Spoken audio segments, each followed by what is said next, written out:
Synthaholics.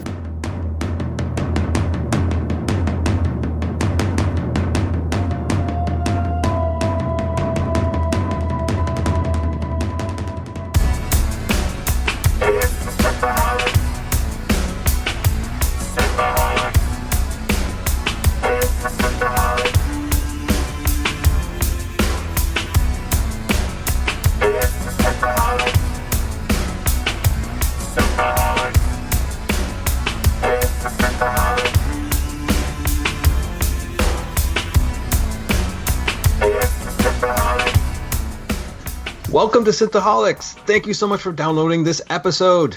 Today you have myself. You will regret it, I guarantee. There is no chance that you won't regret this. Today we have myself, Aaron O'Brien. We have David Duncan. Kill me now. And we have Holly Michelle. Hello. And the dogs, of course, they have to start moving around as soon as we start. And much to your sadness, dear listeners, we are not talking about the episode where Archer got jizzed on. No, we are not. By the cargo bay alien. We're going to be talking about diseases and viruses that take place in movies and films and some other things, but that don't stem from jizz. Yeah, no. Well, I'm curious. At least not that we know of. I'm curious, does this jizz cause some kind of viral infection? I think most does. Well, is it getting in your eye? Calling children viral infections. Oh, yes, they can be. If it's getting and then they just breed more as they run around your house. So, oh, they make so many viruses. It's just it never ends. Yeah, wait till they go to school and they just all mix together.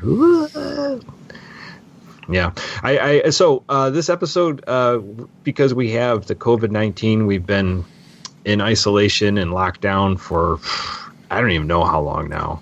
I heard somebody said like 50 some days or something like that. I don't know. Kaylee, what's the number on the meme? Are we at 50 something now? The meme we walk around on the street? Oh, we're way past that. No, we're way past 50. It's at least way past 50. So there's a meme on a corner. This house that's in our neighborhood, it puts out a meme every single day. And I think we're beyond 50 at this point. I don't remember what the number is. Well, New York State, because we were in New York State, they basically shut down everything. So, we've been all managing. I know Holly is still working out there in Cali. So, May 1st was day 49. Wow, that's crazy. And it was before May 1st. Okay. Yeah. Anyways, I haven't been working. Yay. So it's been a while. I work from home one week, then I work from the office another week, then I go back. So I get some office germs, once a week or 3 times a week, I guess. Right, I'm still working. Right. I'm about to go up a couple more days. Yay, me. Yeah. Well, so this episode, we thought we'd talk about some of our disease, plague, virus, and everything, the fallout from it, that we like. So we're going to talk about some movies. We're going to talk about some TV shows and anything else that anybody wants to talk about. So we're just going to go around and just say what we like, right? Sounds good to me. Sounds good to me. We're going to go. You want me to go first? Yeah, go ahead. Do it. All right. So the first one I picked, this is a movie, and I think everyone's going to know it pretty well. It's 12 Monkeys. Ooh, Brad Pitt? Brad Pitt and Bruce Willis, and it's directed by the great Terry Gilliam. And this came out in 1995, and it's basically Bruce Willis is like a prisoner that gets sent back through time travel. He's a time-traveling nun. To stop a deadly virus that's going to wipe out almost all humanity. And he's looking for the army of the 12 monkeys. And he jumps around through time because they keep making mistakes in true Terry Gilliam style. It's pure confusion. And when he finally gets to where he wants to go, where he finds out where he needs to be. He's just a man he has to get a sample of this disease so they can find a way to treat it and get rid of it. So it's a fantastic movie. If you have not seen 12 Monkeys, you should see it. It is just wonderful. You've seen it, Dave? Way back in the day. It's been a long time since I've seen it, but yes, I've seen it. It's pretty good from what I remember. Yeah, it's really good. How about you, Holly? Have you seen this movie? Sorry, I've not seen this film. Oh, you got to see this movie. So you have a very young Brad Pitt in this movie, and like I said, Bruce Willis goes into the past looking for this a sample of this disease or find out how this disease got started. And he gets arrested. He gets put into a mental asylum. This is where he runs into Brad Pitt's character, who is crazy. And it's just so good. I mean, and it's such a fragmented story because Bruce Willis keeps on getting sent back in time and having to figure out where he's at and what's going on. Yeah, it does sound cool. Wasn't there a TV show called 12 Monkeys? Don't know if there was ever a TV show. I think it was a sci-fi show. I think they were just making I wonder it into a if series. it was any. I wonder if it was the same kind of concept or not. Oh yeah, I'm sure it was. Oh, there was. But I didn't watch that either. Yeah, no, there was. I'm just looking up now. Yeah, there's a TV adaptation, 12 Monkeys series that was on Sci-Fi, but I never saw that. But yeah, definitely worth watching. I don't know where that's streaming right now, but it's definitely worth your time if you have the chance to see it. Right. Cool. I'll have to do that. Cool. So who wants to go next? Nominate David. All right. So my list is going to be a little bit different. I haven't been watching much TV. I pretty much watched my Star Trek episode for the week, and then it's pretty much it. So I haven't revisited much thing, but I do watch a lot of YouTube, and I've become obsessed with this channel called Gray Still Plays. And so he's got a video called Forcing 100 People into Social Distancing. So he uses what is it? It's a YouTube channel. What is it? The guy's called Gray Still Plays. He plays all these different simulation games, and okay. And he's forcing 100 people into social distancing by distancing a generation. So he set up the Sims and set up 20 people with everything, basically a room with everything we need to live: a toilet, a bathroom, a bed, a computer, a TV. And then he does it by 20. He watches them, and one of them. In the first 20, he picks one random person to see what they're going to use next. So the next thing they use, the next 20 don't get that. So they take away the bed, then they take away the TV, and they take away. And ironically enough, the people who started with the most stuff pretty much all died out the fastest. Really? The people with the people who had only one person. The person who won was actually from the original group, but the original group mostly died out the fastest, which was very strange. They had everything. They had food. They had a place to sleep. They could go to the bathroom. They could wash their hands. They could do all this stuff, and it was pretty great, pretty amusing watching him torture some Sims. That's back in the 90s, I did that quite a bit. Torture your Sims, yeah. Oh, I would make Sims and I would do all awful things. I kind of want to get the Sims 4 now, so I can torture them too, since we're in this thing that we're in right now. Bitches are quarantined with me. No doors. Oh yeah, he took away all the doors, so there was basically 100 cubicles. Yeah. I remember I stuck a Sim in I went in build mode and I built walls around them with no doors and just watched him go insane inside there. God. And then peed his pants, cried hysterically for hours, and finally died. The people in this video, when they had their beds removed, they started sleeping in their puddles of piss. Oh, I know, it's so gross. So gross. They're not very cognizant of what's around them, especially when they're peeing on everything. The Sims are kind of dumb. Yeah. They'll still eat rotten food. This is why they burn down all the buildings in Sim City, which I've been playing a bunch of lately. Yeah, they do that a lot. They start a lot of fires, that's for sure. I I like the idea of The Sims, but it's very much it's not super realistic in some ways, you know, because they do weird stuff that people would just never do. They do, but the people who had their TVs removed, they started just using their cell phones constantly. It was like real. He was like, "This is disturbing on how much like real life this actually is. No TV, no computer. They're just going to use their cell phone the entire time they're in the room." It was pretty crazy. It'd be great if you just took away their charger. I don't know if you can do that, but like the couple people who started getting really wacky sleep cycles since they were stuck in a room, they couldn't do anything. Just like people who are, I'm Sleeping sure, in their own piss. I mean, but one of the guys who still had a bed, he started sleeping until like 2 or 3 in the afternoon because he would stay up late playing video games, just like I'm sure many people are in this quarantine situation. So it was really interesting. Like he was like, "Wow, this is like kind of accurate for Sims." Yeah, right. And Gray still Absolutely. plays. He does pretty funny videos. He does a bunch of fun simulation type games, and then sometimes he'll do some like weird mobile games, and those aren't as funny to me. But generally, some of his stuff. He does a roller coaster tycoon one that's also pretty hilarious. oh, Yeah. I'm That's glad cool. people are staying amused during this COVID-19 You pandemic. gotta check out Gray Still Plays if you like video games and torturing Is it video game people. Gray or Grey? Gray. Okay. Gray still plays. Gotcha. Have to look that one up. Maybe throw a link on there for the show notes so people can watch that video. Yeah, I'll just put a link to his channel on there probably. We'll have to like put a list of all of our lists so people don't have to like go back, like rewind and find all of the things that we talked Find about. all of them. Yeah, I know, right? Because they're Exactly. going to be at 15 by the end of this. Yeah. From the I know show they're- notes.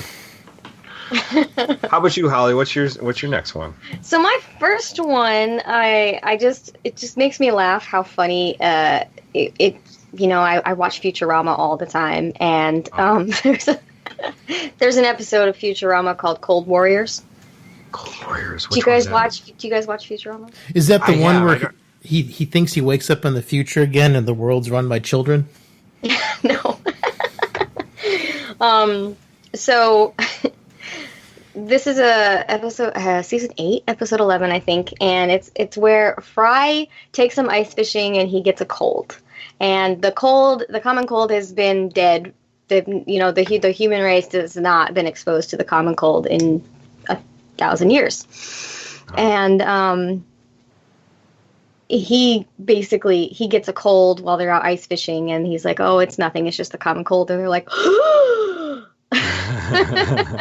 And like the whole team gets a cold and Bender has to take care of him, and I don't want to ruin it for anyone who hasn't seen it who likes Futurama, but it does streaming on Hulu if you have Hulu.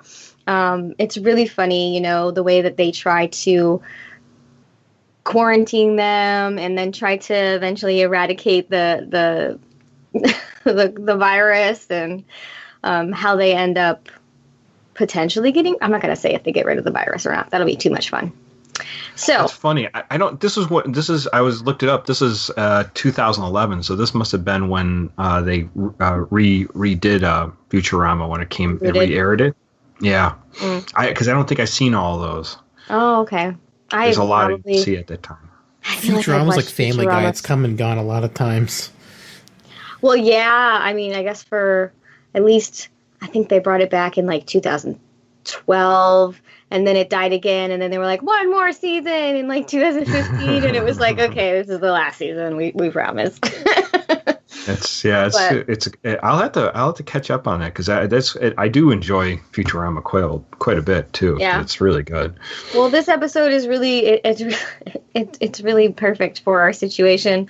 There's like a little bit of flashbacks to how they come to get the cure, because it's been dead for so long. You need like a strain of the virus in order to cure it, to inoculate everyone. So you get that little, like, you get some of Fry's past in the 1990s, and then you get like what's going on. So it's fun. It's a fun little episode.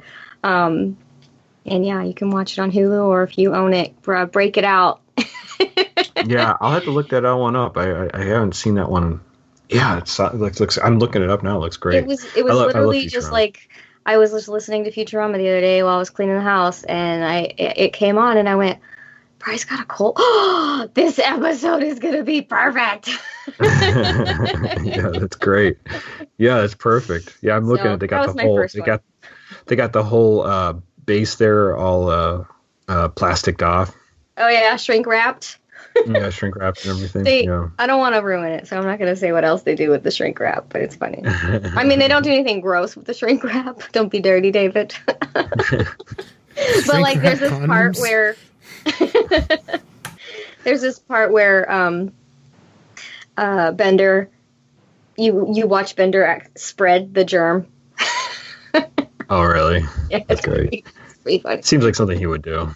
Yeah. Well, it's funny because, as a robot, I don't know that it was a conscious thing. I don't think he understood that he was like a carrier. And it works just like our situation, because some people are carriers and they don't realize that they have this and they pass it along. And I just thought it was funny. A funny little moment, a little jab. Right. Absolutely. That's so great. Everybody's got to watch that. Cold Warriors. Cold Warriors. I'm checking that one out for sure. That sounds awesome. Yeah.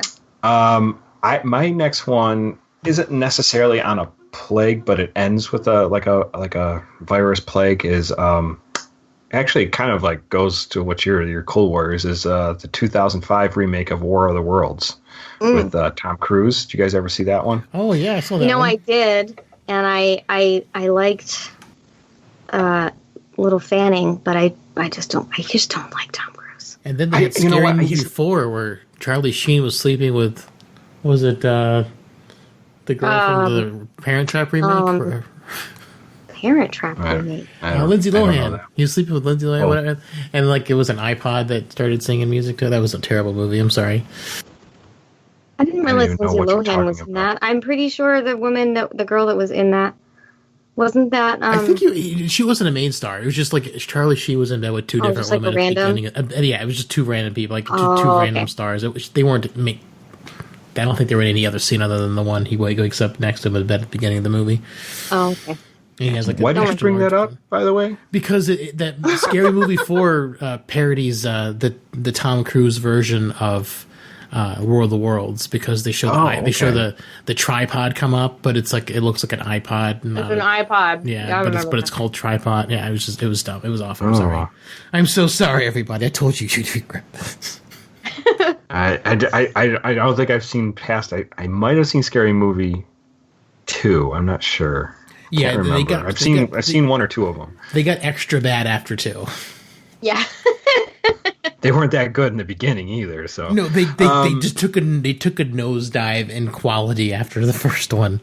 It just perpetually got worse and worse and worse. Any bad joke they could make, they made it. Yeah, I see. God bless Leslie Nielsen, though. What? So I said God bless Leslie Nielsen, though, because he was in 2. I think he was in 2 and 3, or 3 and 4. Poor guy. Poor guy. So the original one that came out like in the 60s, I believe. I can't quite remember. I remember that one too. I like that one as well, and it's very iconic. But I think the 2005 like really encapsulated what it would feel like to be in that kind of world. Because of the technology? Do you think? Not just that. Just like the personal view of you just running for your life with your family. Just being like there's no safe quarter. Like even when he gets into like the basement with Tim Robbins and hiding out from the aliens and Tim Robbins totally insane, and how terrifying it is. Like he has to, I don't want to get into what happens between him and Tim Robbins, but there's like this big altercation fight between the two of them, between Tom Cruise and Tim Robbins in that movie. And I think a lot of the problem with the original one was that so much of it was rural. It didn't seem like so real because they're just running through all these rural areas away from the aliens for the most part. There's a little bit of city like toward the end, but I mean like the new one, you could definitely tell scenes they transpose from one to the other. Like the Tim Robbins scene is kind of one of the ones because the basement scene or whatever with the probe that comes in is a very similar setup. Yeah. But what they did with that one was even, to me, it was creepier with Tim Robbins being crazy. Because I don't remember the guy being crazy who owned the basement. I think they were just hiding in the basement in the original movie. Obviously he wasn't crazy in the original. I don't think there was anyone else there. I think they just hid there. Yes, and obviously War of the Worlds was also, it was made into a what's it called? A radio show by Orson Welles. Yes. Radio drama Orson Welles that tricked a lot of people and all that stuff. That, obviously is iconic as well. But I'm not saying that this movie is like the greatest movie in the world, but it definitely fills you with some dread, which is I think it does well at that.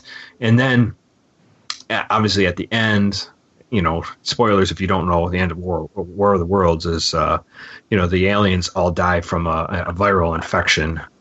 I think it's just a common cold that they get. So their immune systems, and so like humanity is like down for the count. Like we're all gonna die. Like they're, but then the aliens all take a nosedive because they all get their immune systems are compromised from landing on the Earth. They all get sick at the exact same time somehow. Well, they don't. They don't all get sick at the exact same time, but they definitely get start falling. They stop functioning, and they are. It's basically like Anakin blowing up the control ship in Attack of the Clones, and all the robots just turn off. Yeah. Right. Anakin's a virus. Doesn't quite go like that, but it's kind of stupid if you think about it, because why would aliens coming to Earth, not have that, not have a filter? Why don't they have a HEPA filter on their freaking spaceship? Yeah, they can fly through the vacuum of space, but they can't filter out contagions in the air. I mean, it's kind of fun to imagine that. Like the roles reversed, because we see so many like Star Trek episodes where like they go to an alien planet and they have to kind of wear breathing apparatuses to keep from catching whatever's on the planet or the environment. And I guess I guess I just don't like Tom Cruise so much that I just totally could not pay attention to that plot line.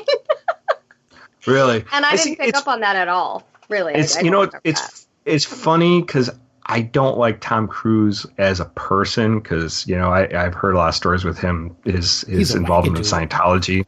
Right. Yeah, but I gotta admit, the guy does pretty well in his movies acting. I'm not gonna say he's my favorite, and he's an actual vampire. He looks exactly the same as he did like 20 years, 30 years ago. Kind of like Keanu Reeves. Yeah.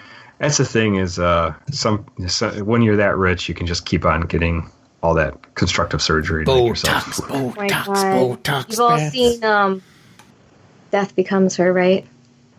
Yeah. Yes. He's got the serum. Yeah, he does have the serum. Exactly. Anyways, it's a fun movie. I'm not gonna say it's the greatest movie, and you're not gonna love it. It's definitely. I mean, 12 Monkeys is probably a better movie if you're gonna see anything. But War of the Worlds, entertaining, and it does definitely, if you want to be filled with dread for like a good hour and a half, 2 hours, it's a good feeling, because you're like oh my god, what are they going to do next? Oh my god, how awful, so and the aliens are just so menacing, so that's what I like about it. So, but yeah, check it out if you haven't, and you don't have to like Tom Cruise. I get it. He's in some movies that are okay, like he was in a movie called Oblivion that was good. I mean, obviously, did you ever see him in Tropic Thunder, where he's Tropic Thunder's his best role ever. Les Grossman. What? Yeah. Burr, burr, burr, burr, burr. Did you ever see that one, Holly? I've seen Tropic Thunder, but I've only seen it once, so maybe I wasn't paying attention. I don't remember him being in it. You wouldn't recognize him right off, because he's like... He's in a Is this fat the one suit? where he was like... he's bald and got a fat was suit. he the character who took off the makeup and all this stuff, and he's like, I'm so-and-so? No, he... I'm remembering that weird. He's like the movie producer, and he's like this, like, just total, like... sleazeball type A personality, just screaming in the phone and stuff like that, but he's got like makeup on to make him look bald. You wouldn't recognize him. He's got like a prosthetic nose. Even his hands are made to look even beefier. He's wearing like a whole fat suit because he's like big. Yeah. Yeah, it's really good. But he did really good. And he does It's this dance, which is incredible, and the thing, like is an amazing role. Like, it's my favorite Tom Cruise role ever. Because this is how I kind of like think how he probably would be in real life. Yeah, exactly. Yeah, that's another one you could probably see. It'd be fun, but it has nothing to do with plagues. Nope. Got you. How about you, Dave? What's your next one on your list? Oh man. Well, Gray Still Plays says it has a wonderful catalog of doing terrible things to virtual people. Oh no. So he has this game he's playing called Workers and Resources Soviet Republic, and it's called Forcing the Population to Evolve via Radioactive Alcohol. What? What? He was trying to like get the life expectancy down to 35 and also turn everyone into alcoholics from the day they're born. And he puts he puts all these like he builds a city around a uranium mine. Oh my god. And then puts up all these nuclear reactors, and then he builds all the power pylons for your electricity. It's like it's sort of like a city building game, but for Soviet Russia. And he starts building power pylons through the houses because the game's glitched to hell. And then he puts bars everywhere. He gets babies so that they're addicted to alcohol once they're born, but they can only get a 50% alcohol rating, and once they have that, their age expectancy starts increasing. If they get alcoholism, their age expectancy goes up. Yes, they're Russians. They love alcohol, I guess. Like he gets the people to be so dependent on alcohol. Children are born with 50% alcohol addiction, and then their life expectancy went up instead of going down, even though they're surrounded by uranium and crazy power lines that are running through their houses and everything. It was pretty crazy. I was like, huh. I was pretty amused, and this is kind of a disaster with all these he had all these nuclear reactors around it. He was trying to shorten the life expectancy, but made them into mutants that live forever. Did they mutate? Yeah, because he was trying to make the life expectancy of everyone to be like 35 or less. That was his goal. But it didn't work because they got healthier with more alcohol. Yeah, well, he also wanted to make them horribly addicted to alcohol, but he didn't realize the addiction to alcohol would make them live longer because they need the alcohol to live. It was pretty great. I've been watching a lot of YouTube. So really? Alcohol kills cancer. Alcohol kills, radiation poisoning and all that stuff. Alcohol it's a wonder drug, man. I did watch Chernobyl, and I can say that probably is not true. Well, see, the guy asked for a cigarette when he got exposed, and he didn't ask for booze. So it would have been a completely different story if he didn't ask for a cigarette, because cigarettes will kill you. I mean, technically, so will alcohol. No. Yeah. Alcohol fixes radiation poisoning, is what video games teach us. Cigarettes still kill you no matter what, though. I actually did watch. I did watch. There was a YouTube guy who talks about science, and he went to actually Chernobyl in that hospital where all the firefighters threw all their stuff down in the basement. It's still there. Still there. The radiation is off the charts through the Geiger counter, but he said that a person who has a regular smoking habit has more chance of cancer than going down in that basement and being exposed to that radiation. Oh yeah, that'll kill you. That'll kill you real fast. And then they have the elephant's foot. That's like that metal that was falling down to the ground floor. That's like the super radioactive core that just melted. Well, that's different. That's insane. So, are you saying that he's stated that people who smoke cigarettes every day have more likelihood of getting cancer than someone going in this bunker? It was a basement where the firefighters have. I haven't seen Chernobyl. I know, so this isn't spoiling anything, but the firefighters that originally went to the first, they were the first responders when Chernobyl started on fire, when the radiation really started leaking, and nobody knew at the moment. Mm-hmm. They were horribly exposed to the radiation, and all their clothes were irradiated. And when they went to the hospital, because they were all like getting sick, they made them take all their clothes off, and they just threw all their clothes down in the basement of the hospital.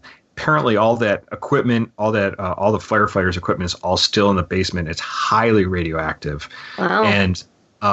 he did a calculations of how many like rads you'd be exposed to. So if you went down in the basement, you would be exposed to a high amount of radiation.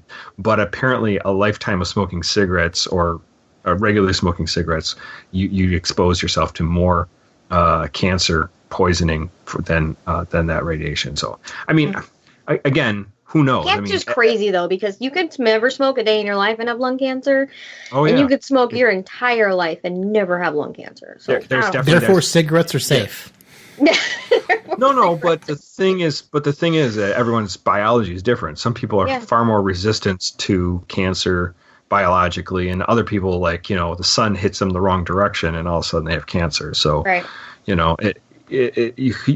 knows, and it's also what we're exposed to through our lifetimes. Who knows, like, what's in our drinking water, the air quality, all sorts of things we could be hit up with that we just don't even know. Speaking of smoking cigarettes and cancer, do you remember Cancer Man from the X-Files? Oh, yeah. He just was a chain smoker. Like, I feel so bad for that actor. Like, I feel like he just, like, either he loved that or he hated that so much because he was always smoking. Always. I think he loved it. He must have loved it. And then, like, they probably have to, like, smoke a different cigarette to get it down to the same size it was in the previous scene. Oh, gotta smoke another 6 cigarettes to get that just right.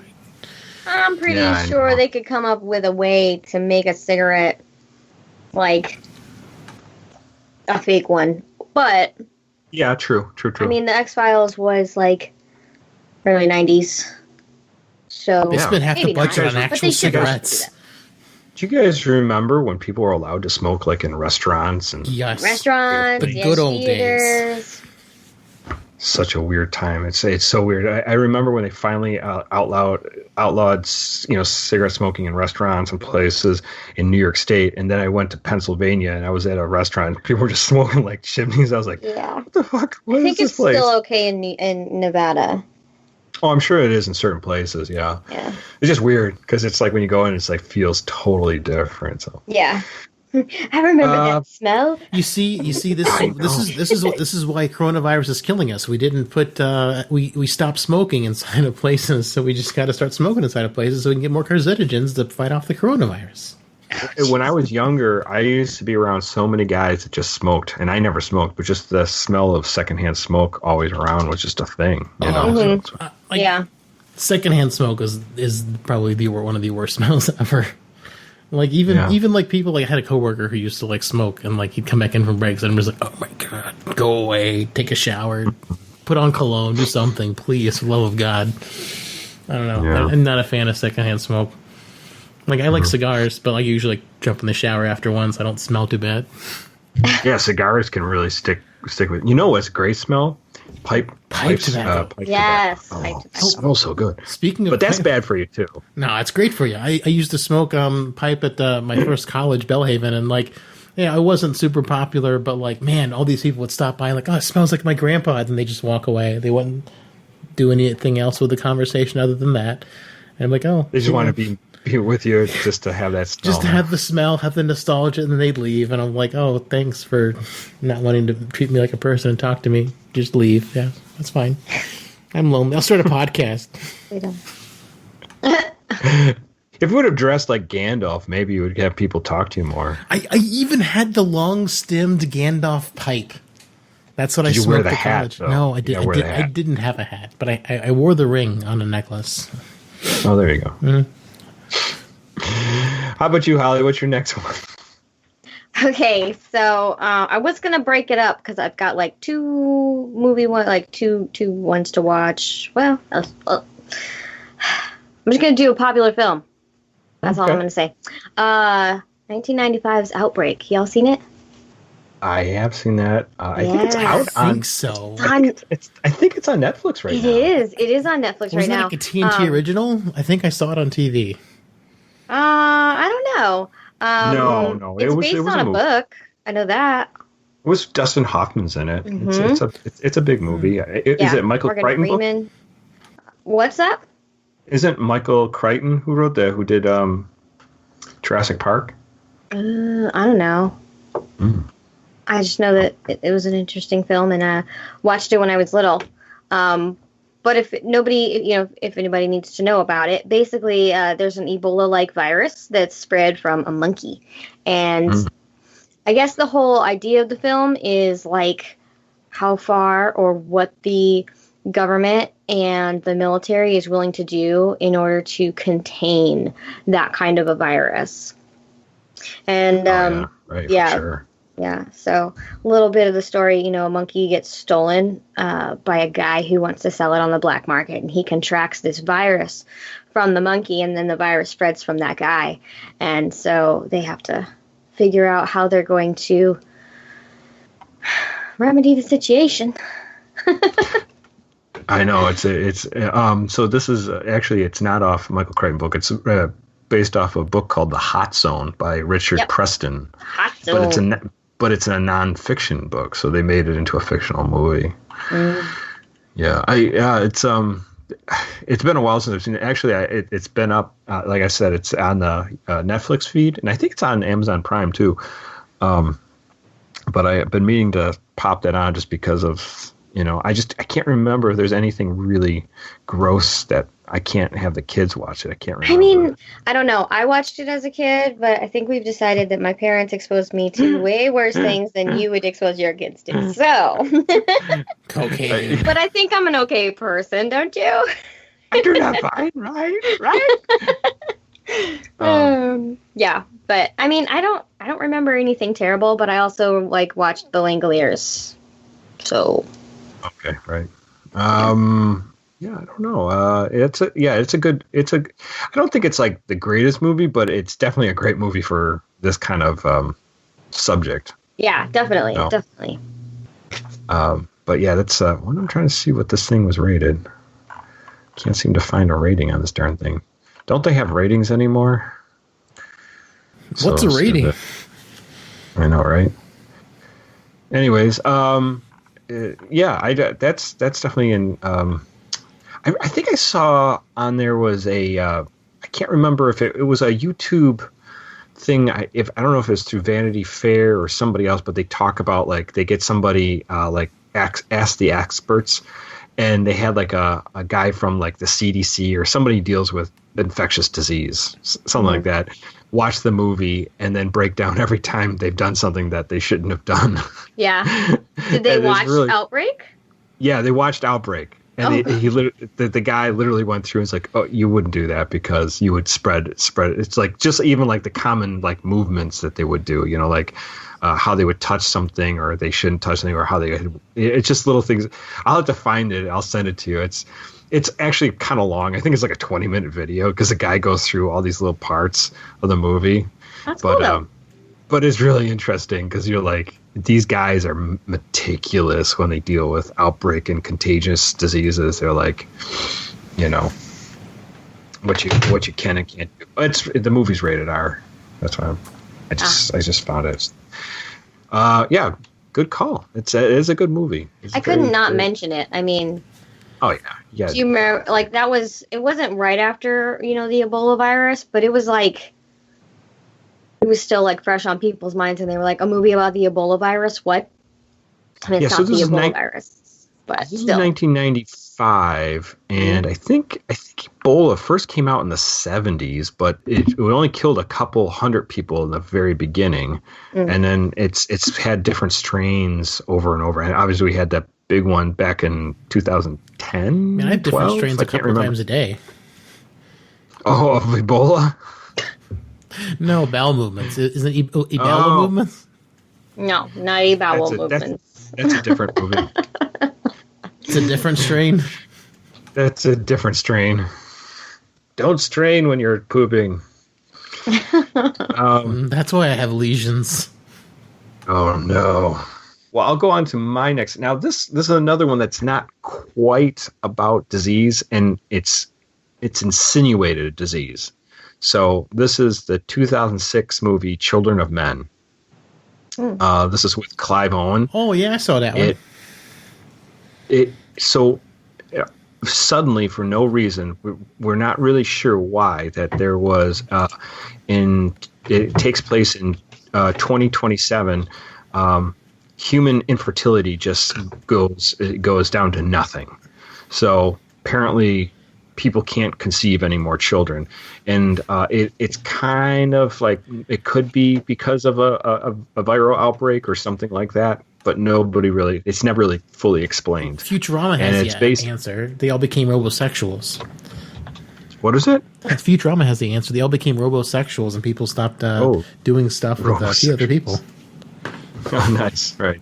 So it's basically, like I said, people are basically human civilizations on the edge of extinction, and society's kind of just at the verge of crumbling, and it takes place in the United Kingdom, and like it just really like completely dystopic movie. It's like one of those really creeped out movies that you're watching. It's really well done, like excellent movie. If you just want to get lost in a world of dystopic world where this character Clive Owens, I think his name's Theo. Yes, Theo, and he goes to this. He finds a woman. He's Bill Cosby's son. Yeah, Theo. Try my jello. Well, actually, but he finds this woman who actually is bearing a child, and he's part of this. I need you to close your boots and your motorcycle. Yeah, it's kind of like that. They go on the run because he's afraid of what the people would do if they found out this woman had is pregnant, and they're trying to get her to this place where she'll be safe to have have the child. So this is the kind of his goals. But he goes through all this like crazy. Like it's kind of action adventure, but it's not over the top, so it's not like cheesy or anything like that. But there's definitely a lot of like scenes where people are shooting and stuff like that. But Michael Caine's in it, so Michael Caine, I love Michael Caine. Caine's in it. Yeah, he's in it. He's a guy that this Theo Clive Owens character goes and stays with him for a little bit, and tries to get. Apparently, it's this thing called the Human Project. It's a ship, and they're supposed to take the mother to a safe place to have the baby. Anyways, really worth watching. Have babies anymore? It's really worth watching, especially like dystopic pandemic feel. It's not over the top pandemic, like I said, but. You definitely get the feeling like you might be at the end of it, like after all the shit went down. So they don't say why the infertility of humans started, but it's just basically that something happened in the past that people stopped having children. So that's crazy. Definitely, I've seen all the movies you've mentioned so far. That's awesome. It's like even the original and New World of the Worlds. Yeah. Those are two good ones, though. This I really recommend this movie if you want to just see a cool movie to check out. It's not really about plague, but it's kind of like the fallout of a plague. So what would happen? So cool, interesting. Yeah, good stuff. How about you, Dave? You got another YouTube? Yes, I might have a couple more. Yes, I honestly haven't watched a lot lately. Nothing pandemic wise, and all these movies you've mentioning I've seen before, and I also wanted to be a little bit different because we don't want to have repeats of things. And I've seen all these movies, but it's been a really long time since I've seen any of them. Yeah, a lot of mine are like based on books, so we're all a little different. We're all doing our own thing. Oh, okay. So he does a Still Gray Still Plays YouTube channel. He does Universe Sandbox 2, and he's got a video called "What Happens When You Use a Piece of Sand to Hit the Earth at 100 million times the speed of light." A piece of sand. Yes, a piece of sand. A piece of sand pretty much obliterates the Earth at that rate. But he works his way up to it. He starts with smaller things at smaller speeds, and sees how bad they mess up the Earth, and he just amps it up. Time and time again. So it's a pretty neat game. It looks pretty. You got all the planets going around. You can do all sorts of different things. He's done lots of videos and the Universe Sandbox too. But I thought this one was pretty good. Just destroying the Earth and with that pandemic type feel. Let's wipe ourselves out with a piece of sand. 100 million times the speed of light. Let's break physics too while we're at it. Maybe the A spore million drive. times the speed of light. Maybe the spore drive, when it spins, it could hit a piece of sand that fast. I don't know.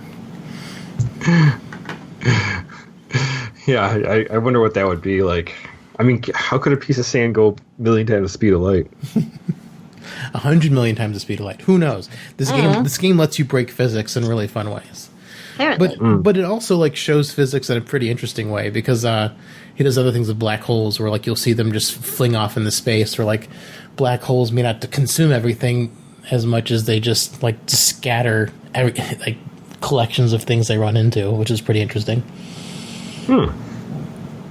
Very interesting. When you play it, do you control the settings of how you do it? Yeah, you can control the size of the object you're throwing at Earth. If you're throwing anything at Earth, you could give Earth rings of Saturn. You can give Jupiter rings of Saturn. You can do lots of different things. Planet building. Mm-hmm, yeah, and destroying. Yes. Planet building. You can drop a supernova. I think I found this guy's channel when we were talking about supernovas destroying like a big part of earlier on in Discovery, because I was watching this and someone else was playing, I think Sandbox Galaxy or Universe Sandbox Simulator, and they were like showing a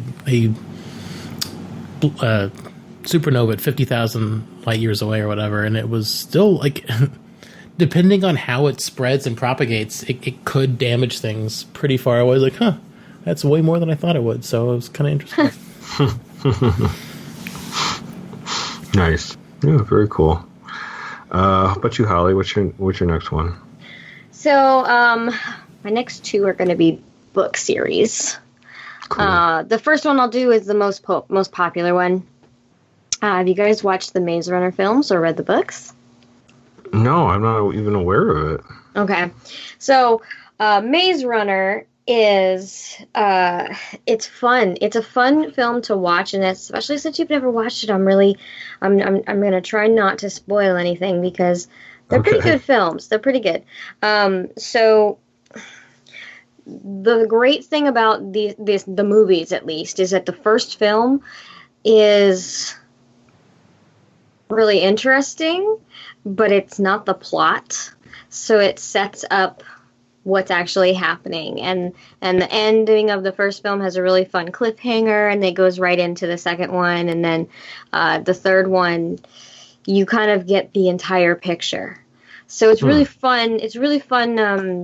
I haven't read the books. My sister has. She loved them, and she didn't tell me they were zombies, but zombies. She's a brat. So basically, there's this flare virus that happens. The solar flares affected the planet in some way, and I'm guessing the planet kind of died. And so basically, there's this organization, and the post-flare coalition decided to create a virus as a form of population control, and it doesn't go well. Doesn't work well for them. It doesn't work so well. So there is another organization that's trying to find a cure for this bio-created virus that they created. That basically it was supposed to kill people slowly and humanely so that they could control their population, but it turned them into like rage monsters, like zombie, like rage monsters. So the books are about finding the cure for it. And you don't know that in the first film, and you kind of figure it out in the second film, and then obviously the resolve-ish is in the third. But of course, one of the best characters has to die. So it's fun. So you can find it on Hulu Live. You can rent it on Vudu. You can rent it on YouTube. I think you can rent all three of them on Hulu or Vudu. I mean, but if how many movies are there? There are three. There are 4 books. The books are written by James Dashner, I think. There's The Maze Runner, The Scorch Trials, The Death Cure, and then the 4th one is a prequel. And actually, I think my sister told me that there's a 5th as well. And let me see if I can pull up. So there's The Maze Runner, The Scorch Trials, The Death Cure, the prequel is the Kill Order, and then there's the Fever Code, which there also might be something called the Maze Runner Files. But yeah, would the books be considered young adult books? Yeah, I think so. My sister read them in high school, so nice. All right, cool. Well, yeah, they made the movies of the three of them anyway. Yes. They were going. I feel like they were. I don't know. The lead actor got hurt during the third film or something, and there was like they weren't sure they were going to finish or something. But yeah. So that's those are cool fun. because it's cool because my kids. I always try to get them into other books so they can, and young adults definitely that stuff that gets them into stuff that I normally wouldn't read right off the bat. So yeah, but there's some good young adult stuff out there for sure. There are. I have another one coming up later. Sweet. Nice. Check out that. Because I'm not amazing. a child. I mean, I'm not a child or anything, right? I'm not a child. No, I don't. It's a fun series. I've read some. Yeah, I've read some young adult stuff that I think it's amazing. I mean, just because it's geared towards young. Honestly, all they do is cut out the really sex parts or anything else. Yeah, it's stuff that really isn't trivial to the outcome of the story. The most important things they cut out. Yes. Well, unless you're reading Marquis de Sade or something like that, that's different. I don't know who that is. I don't know who that is. But we'll look that one up later. Anyways. I don't know if I should, considering where this conversation is. No, you don't want to look that one up. Get please. It's pretty crazy. Get your eyewash stations ready. Yes, exactly. Okay, my turn. Okay, so I am going to jump now into Star Trek realm. I think we'd be completely remiss if we didn't talk about the Naked Time from the original series, and then the sequel in Next Generation, The Naked Now. This is where they run into the original cast, go to a planet, and they find an outpost, and everyone's dead on it, and it's a contagion that when they get it, they start acting basically intoxicated. And they all just kind of go crazy, and they start attacking each other sooner or later. So, and then later they find a cure for that. Bones does, and then in the Next Generation, then we get to the Naked Now, where they find the same disease, but it's kind of mutated, but it still does the same thing. So they can't use the same cure from before. And this is where we get the famous scene where Data sleeps with Tasha Yar. Yay! And, it's interesting. It's weird because it's first season and it's really wonky, and extremely wonky. And she steals all of Deanna Troy's gorgeous clothes that we never ever see her wear. Yeah, and I would have liked to see the Tasha outfit on Deanna. That was a pretty good outfit. And then and then even Geordi's not even the engineer. There's Chief Argyle, I think his name is. So he was a throwaway chief engineer for some reason. First season of Star Trek Next Generation, they didn't have a regular character for the chief engineer, which is bizarre to me. They just had everyone on the bridge except for the doctor. Yeah, and then Geordi got promoted the next season. So and Worf got promoted too. Tasha died. He got when Tasha died. Yeah, exactly.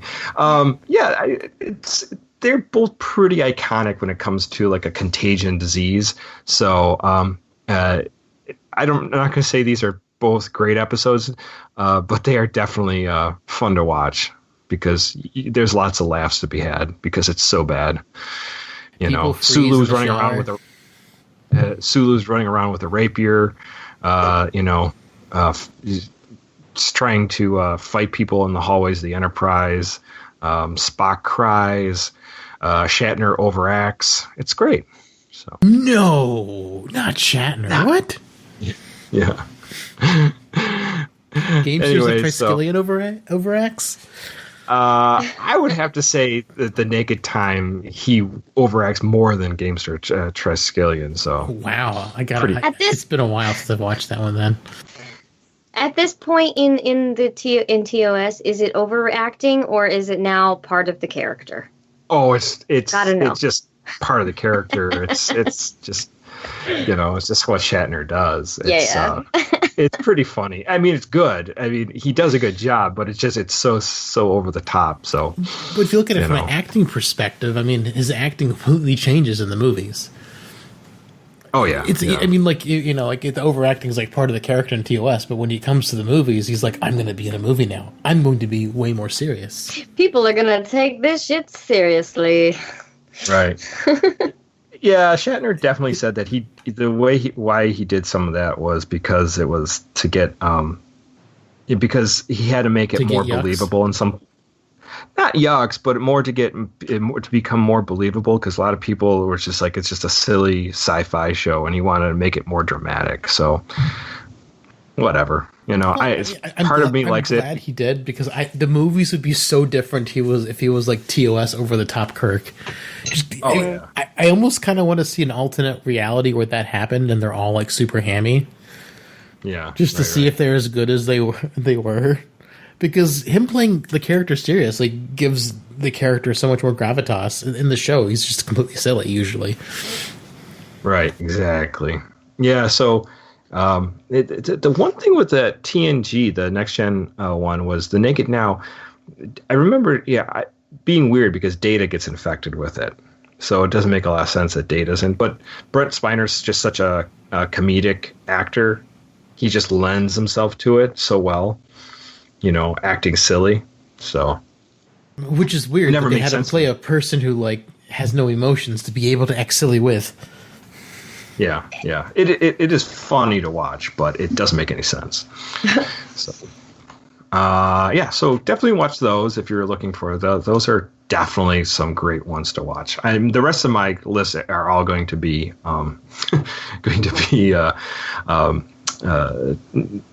Star Trek.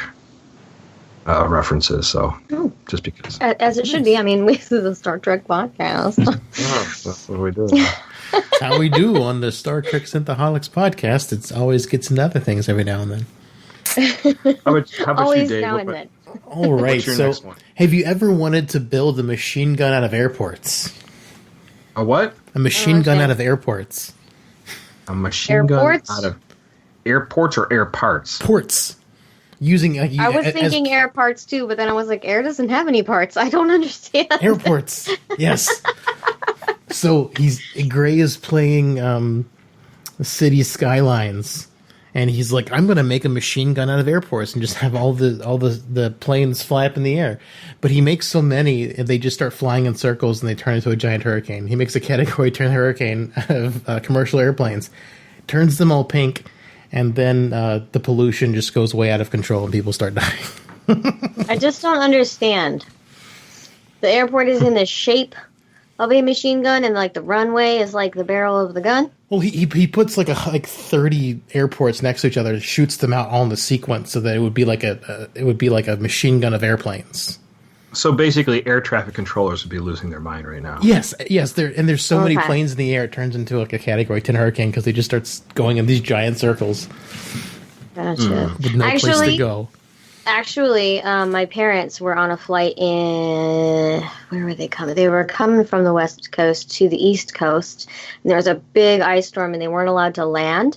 And I wish I could have been there. This would have been such a cool sight. This is how it was described. So all the planes had to kind of go in a circular flight pattern above the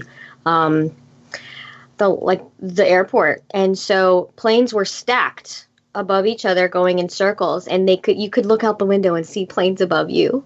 Like, wow. Just so fucking cool. It just sounds really cool. So, I mean, I'm kind of envisioning that, but not as catastrophic as But also might be terrifying at the same time. I mean, yeah, if you're afraid of flying, but like they couldn't land, so they had to go into a holding pattern. It just sounds so fucking cool. I know. Until you run out of gas, then it's not very cool anymore. Run out of gas.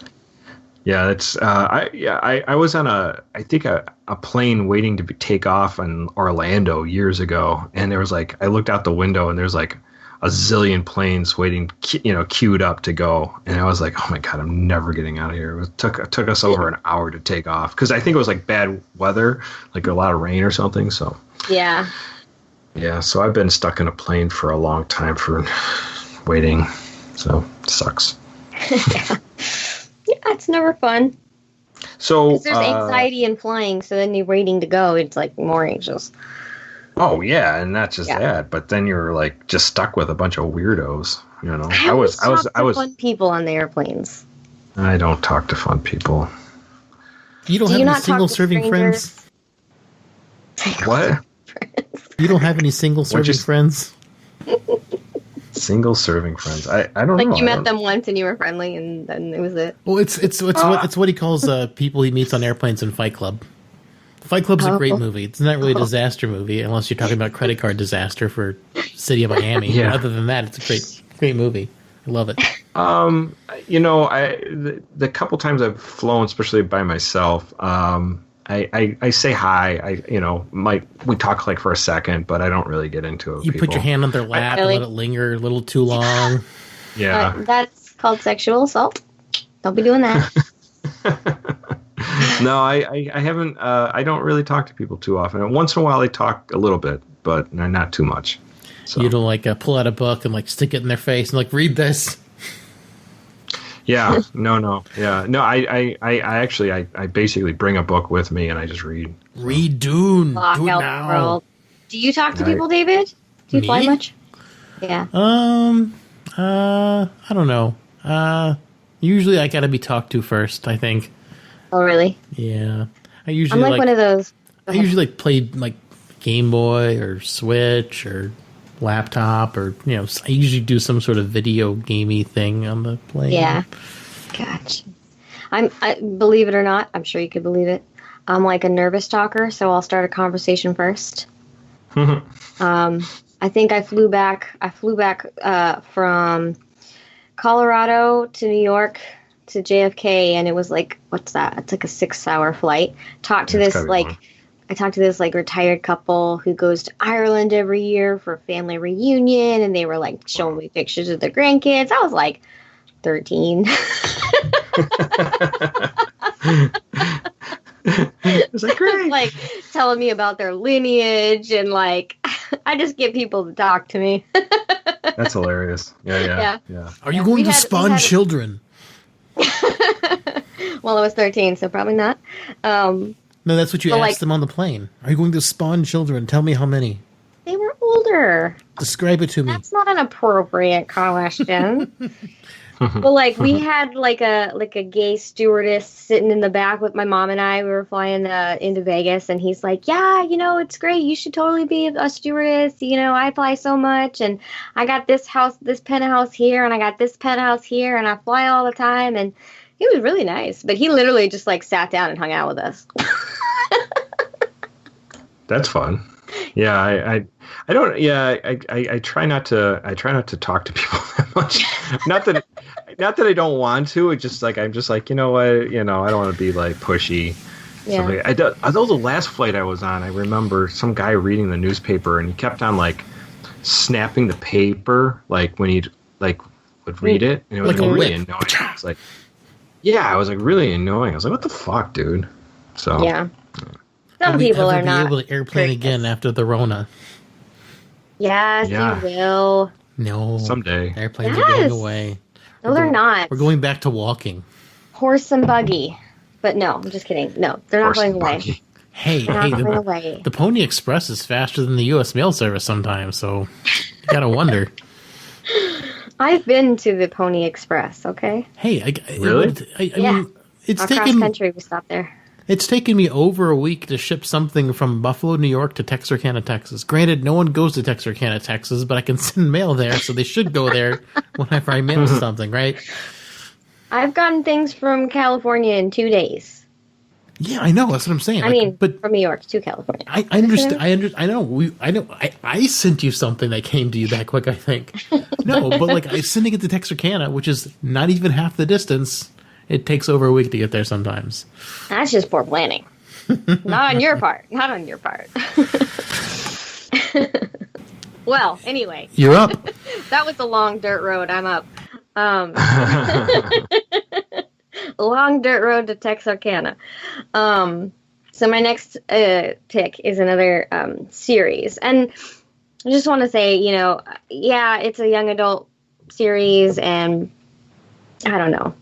I like books. 50 Shades of Grey. They all die of syphilis. This is not 50 Shades of Grey, but oh my god, that would have been a hilarious. Let me It all started with a little kiss. Now it hurts just to take a piss. And my nose is falling off. Get syphilis.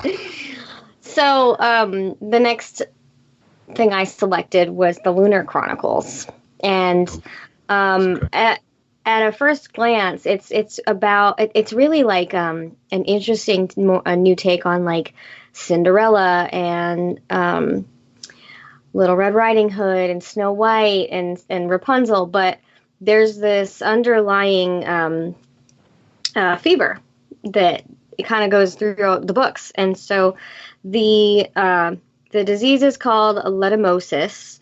It's created on Luna, which basically in this world, there are people that live on the moon that come from the moon, and they live separately from us. And I can't remember what year.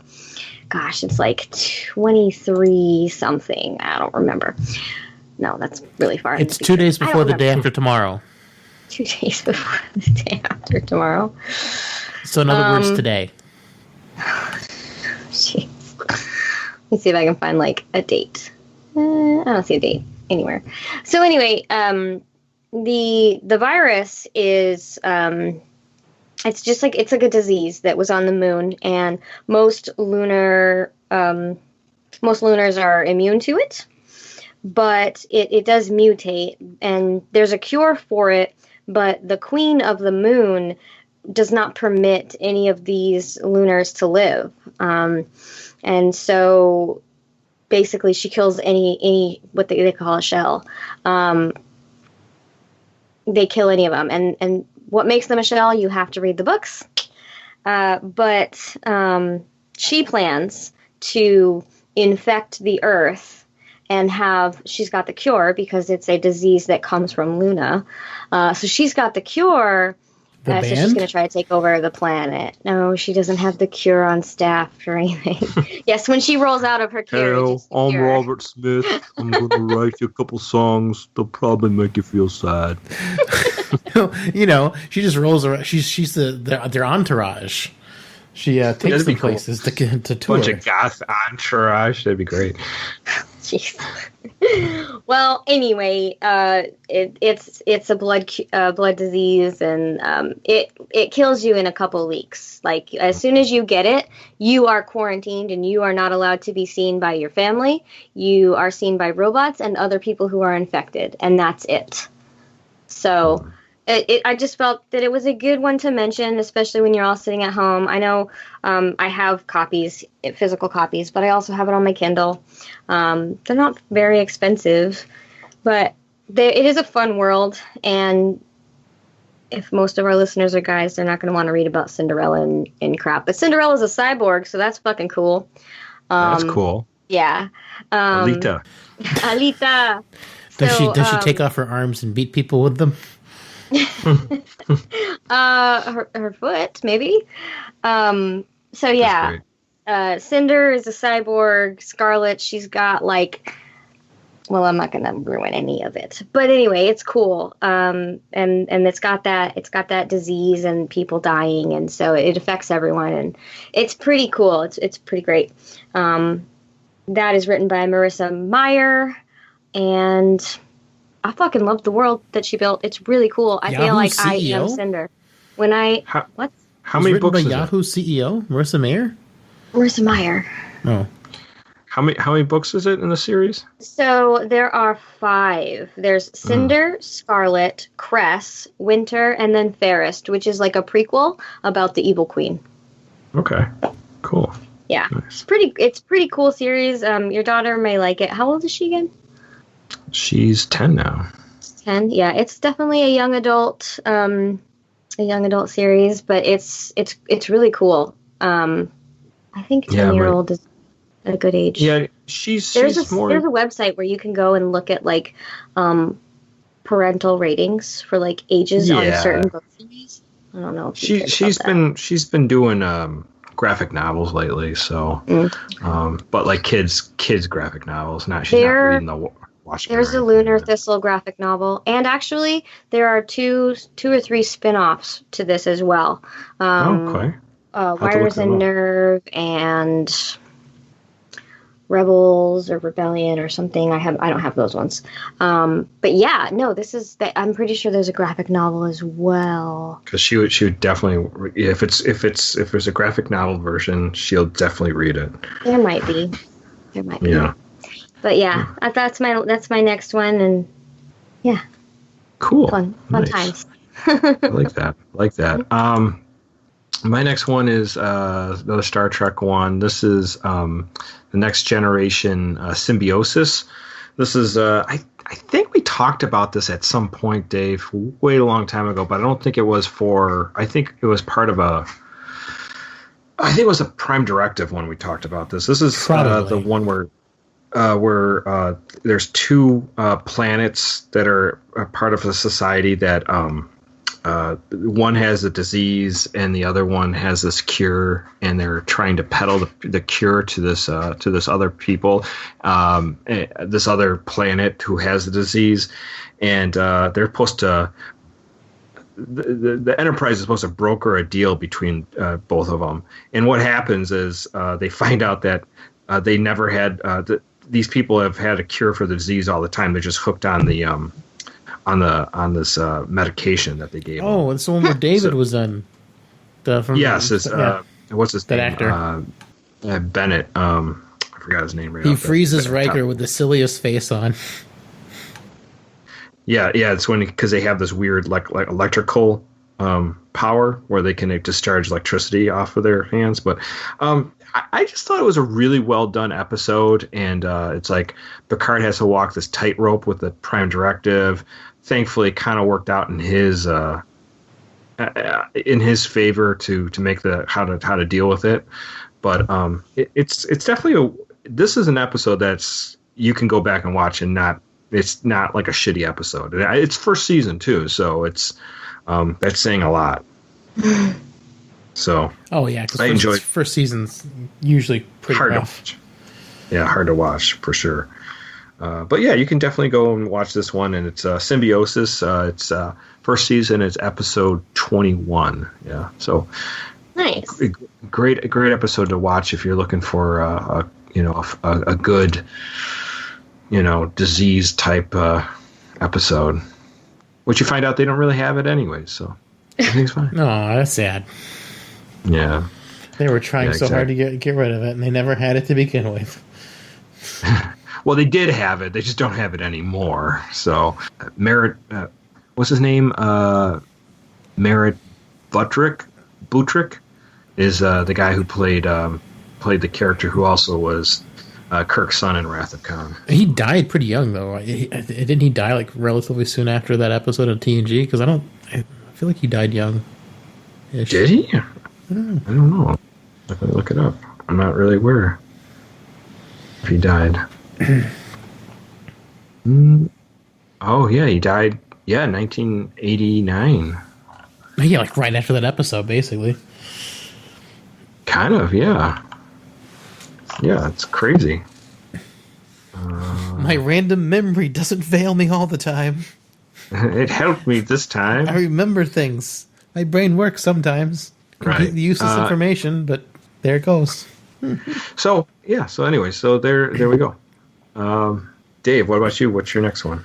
Well, this one's space centric, at least, kind of like the previous one. So Gray surrounded a planet with black holes, and first he was surrounding Saturn with black holes, and it was pretty awesome. It's just you put one on either side, and just all the rings just started separating and like getting flown off into space, just flung off to the gravity. It's pretty crazy. He started off with ones that are like a centimeter big. It's just crazy the power that black holes can have because of the mass you're dealing with. Because you don't need a lot of black hole for things to pull things apart. For things to start going crazy. Then he started getting bigger and bigger black holes. He made one like the size of the sun, which is like infinitely more massive than the sun. And yeah, it starts to create havoc. And the rings are just so cool because all of these little, rings of planets are just like a bunch of little rocks or asteroids. I mean, it may not be little, but considering how big they are next to a planet. They're little, and they just make these beautiful swirls of like death and destruction. It's great. He put them around Earth too, and then Earth got cut in half, and all sorts of fun stuff that you could do with black holes in this universe sandbox. Hey kids, fun you can do with black holes. Black holes are just for kids, and he Saturn, and then he put rings around Jupiter. Did the same thing, and Jupiter just like all the rings started colliding into it, and Jupiter just like died. It just so this is like faded. What Q would do if Q was a child and just could just play around with a black hole. Great. Like it should be called Q Simulator. You want to feel like God in the universe, just to grab this guy. I think you can do stuff with galaxies too. You can like smash galaxies together and do all sorts of weird stuff. Quarantine's great for gaming. Play some games. Yeah, for sure. Watch some gaming videos. I don't know. I enjoy his stuff for the most part. I recommend his channel, but more if it looks like a cell phone game, I would skip it because those aren't nearly as fun as some of his other things. But I highly recommend his channel. It's fun. He posts almost every day, so I always like check his channel to see what's going on. I want to see whose life he's ruining virtually. It's pretty great. Nice, cool. Oh, sounds fun. What about you, Holly? What's your next one? Well, I wanted to go with something a little different. Not that I wasn't already different enough with my young adult books, but for our very adult and inappropriate audience. I thought it would be fun to talk about isolation. Okay. And so one of the films that the first film that came to mind about isolation was The Passengers, which was like a 2016 film. Okay. With Chris Pratt and Jennifer Lawrence. Did you guys see this film, The Passengers? I don't think I even knew this film existed. I did not see that one. I wanted to, but then I heard he was super rapey, and I didn't. I mean, so that's another part to talk about with this whole isolation thing. You know, some people are not built to be in isolation. Some people cannot handle this. Some of us are doing just fine, but some people just can't cope. And so basically, the story, there's a ship, and it's transporting like 5,000 people who are going to go colonize a new planet. And the crew and the colonizers are all in hibernation. And it's supposed to take like 120 years to get there. And 30 years into the journey, an asteroid hits the ship, and it malfunctions one of the passengers' pods, and he wakes up, and it's 90 years too early, and he's all alone. So he the first 20 minutes of the film where he's like alone, he's like trying to cope with how he's going to live his life alone. He starts out, I'm just going to work out. It's going to be great. I'm going to eat this crappy breakfast. I'm going to walk around the ship. I'm going to moonwalk because I'm so fucking lonely.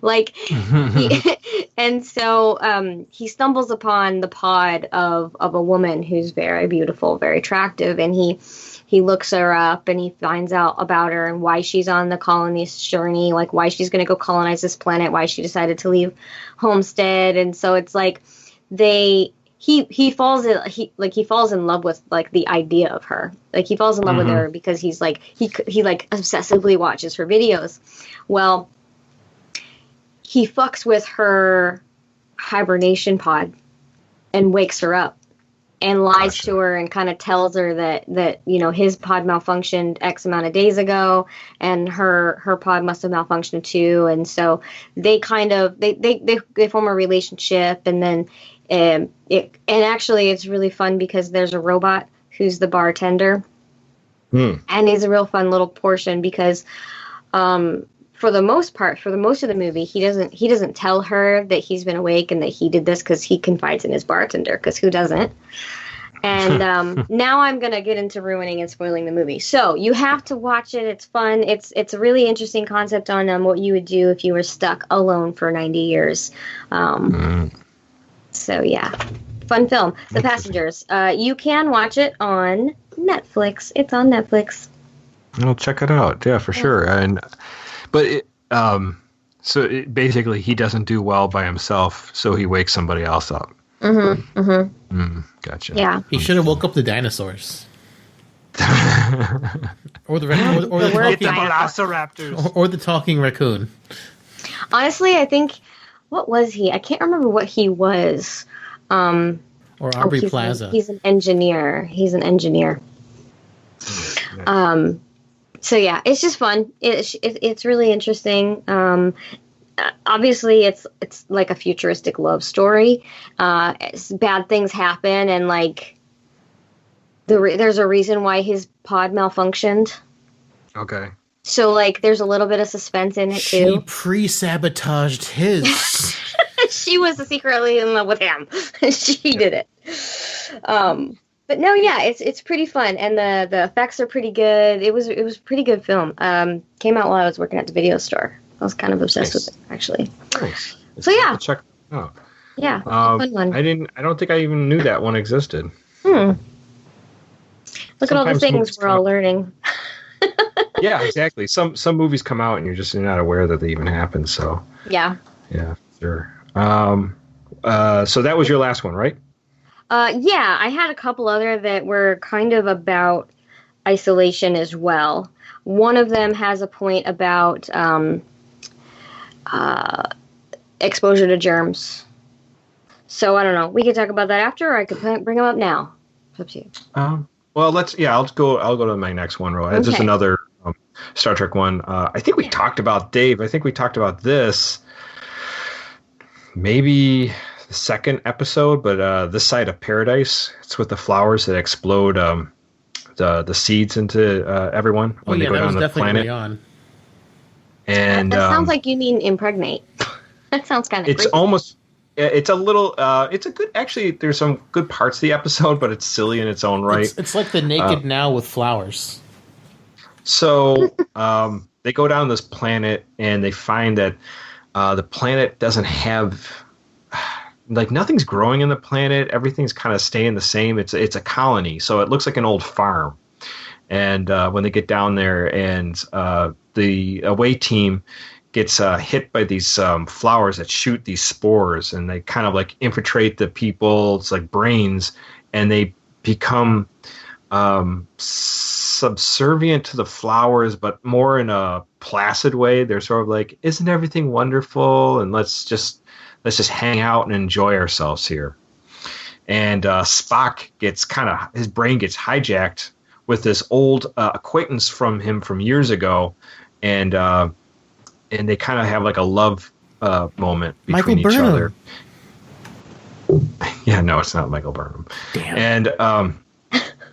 And so then Kirk, basically everyone gets infected with this thing, and everyone leaves the Enterprise, and Kirk's like the only guy up on the ship, and he's got to break everybody's the plant control. And somehow Kirk gets hit with the spores as well, but he just wills himself not to be taken over. That's probably the most unbelievable part about this whole thing. But it's a fun episode, He and loves it's his actually ship more than he loves possibly having sex with a woman. well, and that's funny because it's the same thing that happens in the other one, The Naked Time, where they all get kind of that drunk disease where they all act crazy. The He Naked just Time, talks. is that the name of the episode? Yeah, it's the name of the episode. Yeah. The Yeah, because Naked Time. they basically reveal who the people are behind everything. Okay. Behind Metaphorically, the thing. So, not legitimately. Yeah, sort of. realistically. well, like what's his name? Sulu is like just becomes like in the Naked Time he becomes like this like adventurer. It's a good they're both interesting episodes to watch, but this one I think is pretty good for Spock because Leonard Nimoy gets to act, and you see him smiling and stuff like that, and it's an interesting. I like the episode. I thought it was really well done. And like I said, we talked about this like maybe episode 2 or something like that. I don't even remember, Dave, it was so long ago. So it's a fun episode to watch for sure. Cool. Still there, Dave? I'm alive. Yeah, it's like Naked Now but with flowers, or Naked Time but with flowers. Yeah, and Bones is walking around with a mint julep the whole time. And everyone on the ship is beamed down except for Kirk, and he wills himself not to beam down because they don't have their comm badges that you can just tell the ship to beam them back up, like in Next Gen and TNG and DS9. Right, exactly. Yeah, so it's I like it. There, I mean, there's a lot more episodes with people getting diseases and stuff like that. These are just ones that I know that I like. But let's. How about you, Dave? Anything else you got in your list? Nope, that was my 5. All right, cool. Did you do 5? Yes, I did. Oh. And how about you, Holly? Your last one that you got for. Well, I had two. One that's definitely one I've thought of actually while we were talking pre-show, but one I feel like is important to mention is Castaway. You know, Wilson. His mind. All alone, no toilet paper. You know, very relatable. FedEx doesn't work anymore. It's just like real life. Just like real life.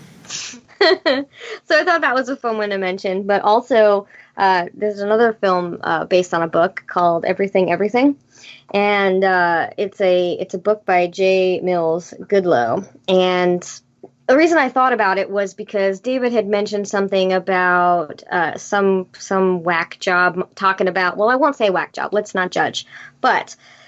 Somebody talk about how the sand and the water has healing properties, and we need to be allowed to go to the beach and all this stuff.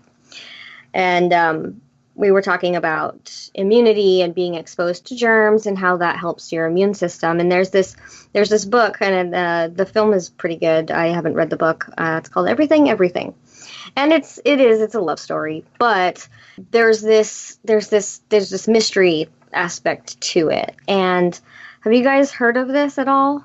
The book or the movie? Nope. Oh, either. No. Okay. I don't want to ruin it because you guys know how I watch TVs and I'm always predicting shit. I didn't see the end. I didn't see this coming. So basically there's a girl who is, I think she's like 16, and she's sick. And her mother is a doctor. And so her mother comes and goes from the home, and her mother has to like quarantine herself every time she comes in the house. She takes off what she has to, and she changes her clothes or whatever. She's like sprayed. I can't remember. It's been a couple of years. And then she enters the home, and her daughter's never been outside. The doctors come to the house. She's homeschooled. She's got no connection to the outside world. And then, like, this boy moves in next door, and he sees her through. Like, they trade phone numbers, and they start texting and talking to each other. And basically, she escapes, and she's exposed to the outside world, and she gets really sick. And, you know, she's grown up understanding that she's got this terrible illness, and that she can't be outside or she'll die. And she finally decides that, you know what, I love this kid. I want to learn to live. And mainly, they don't like, I don't think they have like sex or anything, but she like runs away, and she just wants to see the ocean. And he takes her, and they spend a day or two together, and she goes in the ocean, and she just gets really, really ill, and he has to take her to the hospital, and he decides that he needs to leave her because he's bad for her or whatever. And it's really interesting because, yeah, her immune system was so bad because she had never been outside. And there's more to the end of the story, which I just find so fun and clever because, like I said, I did not see it coming, and you guys know how I am. So she stands on the rollerball thing and holds her sword out at the moon.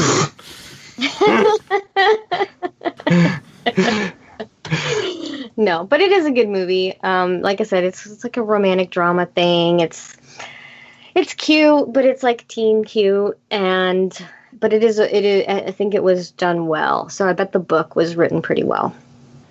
Interesting. Yeah. So I just wanted to mention that because we were talking about immunity. Yeah. It actually just brought up in mind a comic that I read, and I can't believe I didn't even put. No, it's called. It's actually it's more of an indie comic, but it's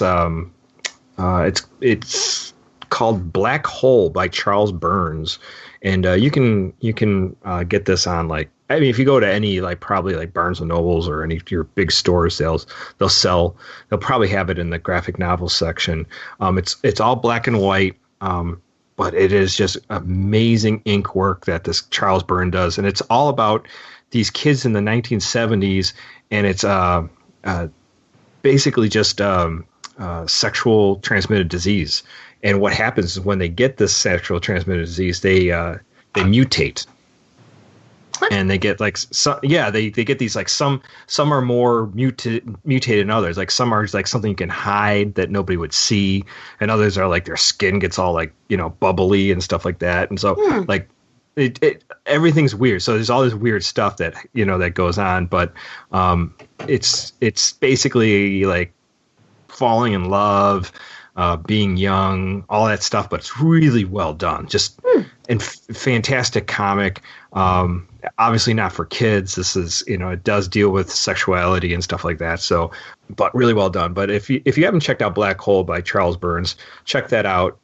It's definitely worth reading, especially if you like kind of indie comics. There's no superheroes or anything like that. It's all just a story taking place in a time. The only real thing is that it's a little bit of like a horror side because these people are mutated and stuff like that. So, cool stuff. But yeah, just your story about that just kind of brought that to mind. Gotcha. Two people falling in love and then having to deal with getting sick, from that. So yeah, I mean that's cool. Isolation is a weird thing that I don't think anybody really thought about when they thought about a pandemic. Yeah. I think we all just assumed like pandemic would be like, some awful disease, and we would just hope that we wouldn't get it or something like that. But isolation has really been something that we're all trying to, cope with. Deal with. Yeah. It's like you said, some people it's easier than others. Yeah. There's in the military, it's people are finding it very difficult because in the military, you live a hardened life, and so when you're told, all right, you are not allowed to leave your room for 2 weeks, you're not allowed to see anyone, you're not allowed to talk to anyone, that can fuck you up, especially with the life of a soldier. Not that the Marines are soldiers. Don't get offended, Marines. Just saying. Sorry, the life of a warrior. Thank you. Okay. So yeah, isolation is it's a serious topic. And, the ugly part about this whole thing, a lot of people are trying to stay positive. And, something really shitty about this whole situation is that there are kids in the system who are in abusive families, who are trying to get placed into caring, loving families, and they can't, or they're in an ugly custody battle and they're assigned to the wrong parent or the parent that's just getting away with everything left and right. And right now there's no home checks. I mean, there are some people out there that are doing home checks still, and I really admire that. But yeah. This whole isolation thing, people are talking about kids not being able to eat because they don't have school lunches. And, being alone, some people can't. Some people just can't handle it. Yeah, that's true. And there's people who are stuck in a house with an abusive spouse. Yep. Whether it's verbal or physical. So there's that too. Yeah. And there's people who are just plain squirrely when they being stuck in a place for too long. They they want to get out. And that can be. Yeah. My father-in-law, he's in his 70s, and he will not stay home to save his life. He wears a mask, but he's more susceptible than than me or anybody here. It's just because of his age, but he will not stay home. He just goes out all the time. And we're like, could you just chill out? But he lives alone. And it's tough because, at that point, I mean, I don't know how old he is, but, my papa's 90 and he's done a lot of great things. And so, But he's like, nope, I'm going to fucking go out. If it's my time to go, it's my time to go. And it's like, yeah, but we don't want you to. Like, could you not? Well, that's where I think you have to understand that your life is not just your own. You're connected to the people around you, and Yeah. It is sometimes we all make decisions. We all do. Even before all this happened, we make decisions that might put ourselves at risk one way or the other. You know, if it's a bad choice to do, like texting while driving, or I mean, there's so many drinking things. And driving. Drinking, drive. There's so many things people could do just to put themselves at risk. You know, for all sorts of reasons. But you know, I understand the idea that we are social animals. We need to be with contact, and you know, if we don't have it, we kind of go crazy. So it's understandable too, but you know, we got to know that this is only temporary. Yeah, you know? It is. It's short. It'll be short. Just follow the rules. You know, granted, this virus is never going away. Yeah, we're gonna learn how to treat it. You know. We need to learn how to live with it.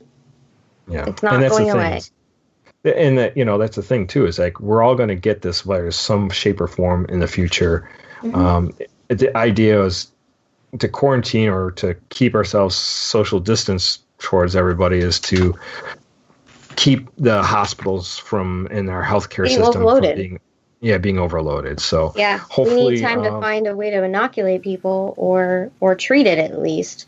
And that's important, and I get it. This people think that us being home is supposed to kill it off. That's not how this is working. It's not going to happen. It's not going to happen. Yeah, staying at home is to relieve the hospitals. We have to get a vaccine, and then once enough people are vaccinated, there'll be some herd immunity. Just because not everyone gets the flu shot, but a lot of people don't get not as many people get the flu because there is that herd immunity. I mean, I just started getting flu shots a year ago. For the first time.